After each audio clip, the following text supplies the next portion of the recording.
Assalamualaikum warahmatullahi wabarakatuh. Bagaimana kabar teman-teman hari ini? Saya harap teman-teman selalu diberikan rezeki dan kesehatan. Amin, amin ya rabbal alamin. Nah, untuk pertemuan hari ini kita akan beralih dari materi sebelumnya, yaitu jika minggu kemarin kita membahas mengenai teks cerita sejarah, maka hari ini kita akan maju satu langkah ke materi yang baru, yakni mengenai kritik dan esai. Nah, saya yakin teman-teman di sini sudah tidak asing ya dengan yang namanya kritik dan esai, karena seperti yang kita ketahui kelas 12 itu sudah tingkat akhir ya. Pasti teman-teman sudah dituntut untuk selalu kritis, dan itu artinya memberikan sebuah kritik ataupun menulis sebuah esai pasti bukan lagi menjadi sesuatu yang baru di mata teman-teman.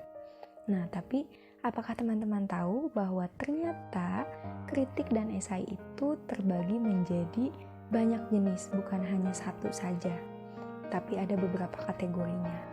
Nah, di pertemuan kita yang kali ini, saya akan membantu teman-teman untuk lebih mengerti mengenai yang pertama, pengertian kritik dan esai, yang kedua, jenis-jenis kritik dan esai, dan yang ketiga, perbedaan antara kritik dan esai.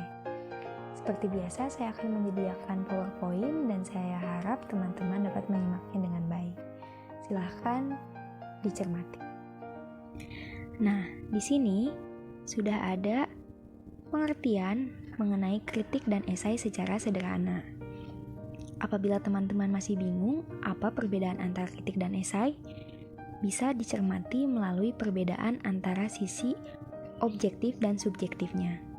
Esai merupakan cara pandang seseorang terhadap suatu objek atau peristiwa yang ditulis berdasarkan opini atau pandangan pribadinya, murni karena pandangan pribadinya.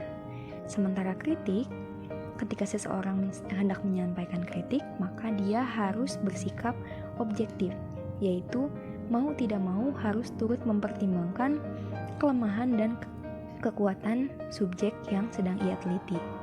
Jadi tidak bisa hanya mencantumkan atau mengulas hal-hal yang menarik baginya saja, tidak seperti esai ya.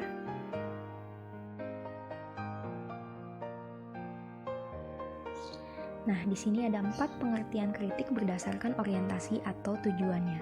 Yang pertama ada kritik mimetik. Kritik mimetik ini menyoroti serealistis apa sebuah karya sastra dalam menggambarkan fenomena kehidupan. Hal ini terjadi karena beberapa pakar yang biasanya menggunakan kritik ini beranggapan bahwa suatu karya sastra merupakan gambaran langsung dari fenomena kehidupan yang sebenarnya. Maka, di dalam kritik ini pun pembahasannya akan berjalan seputar masuk akal atau tidak plot ini ketika dibuat oleh penulis, akan sering dijumpai dalam kehidupan sehari-hari atau tidak. Nah, itu yang menjadi bahan pertimbangan dari kritiknya. Yang kedua, ada kritik pragmatik. Karya sastra pada dasarnya dibuat untuk memberikan efek tertentu kepada pembaca.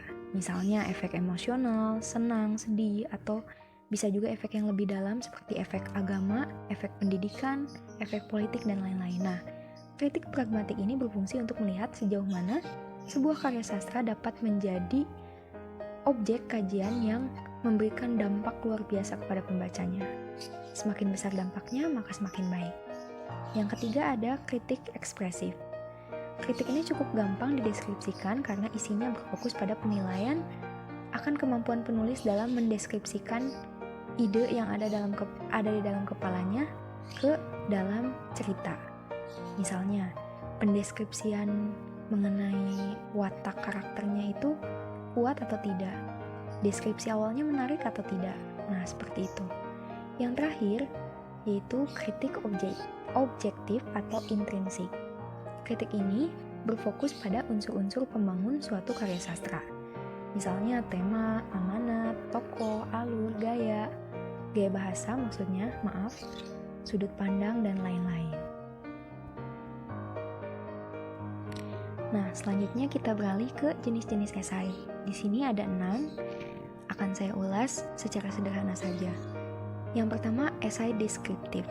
Esai deskriptif ini merupakan esai yang dibuat untuk menuliskan objek atau subjek apa saja yang menarik perhatian pengarang. pengarang bisa mendeskripsikan sebuah rumah, sepatu, pantai, dan lain sebagainya. Bebas ya.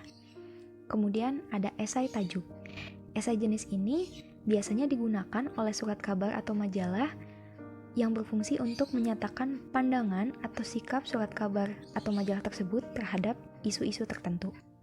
Esai tajuk biasanya bisa membentuk opini pembaca. Nah, oleh karena itu, biasanya esai tajuk tidak memerlukan pencantuman nama penulis. Yang ketiga ada esai cukilan. Esai cukilan ini adalah suatu bentuk esai di mana penulis membeberkan beberapa segi dari kehidupan individual seseorang atau satu sosok kepada pembaca. Lewat cukilan itu, pembaca bisa mengetahui sikap penulis atau pandangan penulis terhadap tipe pribadi dari orang yang ia beberkan seperti apa. Di sini penulis tidak menuliskan biografi ya. Ia hanya memilih bagian utama dari kehidupan seseorang yang ia tulis yang menurutnya sangat menarik saja. Nah, selanjutnya ada esai reflektif. Esai pribadi. Esai pribadi ini sama seperti esai cukilan. Perbedaannya adalah penulis menuliskan dirinya sendiri. Dia menceritakan mengenai dirinya dan membuka tabir tentang dirinya. Nah, kemudian yang kelima ada esai reflektif. Esai reflektif ini ditulis secara formal dengan nada baca serius biasanya. Penulis mengungkapkannya secara mendalam karena topik yang diangkat pun seringnya berhubungan dengan hidup, topik-topik berat, misalnya kematian, politik, pendidikan, hakikat manusiawi, dan lain-lain. Esai ini biasanya ditujukan kepada para cendekiawan. Kemudian yang terakhir ada esai kritik. Esai ini ditulis oleh penulis memusatkan diri terhadap uraian tertentu yang menarik baginya. Misalnya seni, lukisan, tarian, pahat, patung, teater, dan lain-lain banyak. Esai ini berfungsi membangkitkan kesadaran pembaca.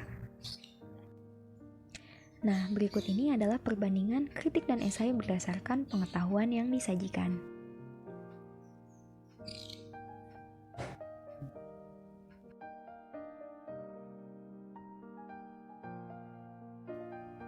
Sementara ini merupakan perbandingan kritik dan esai berdasarkan pandangan penulisnya.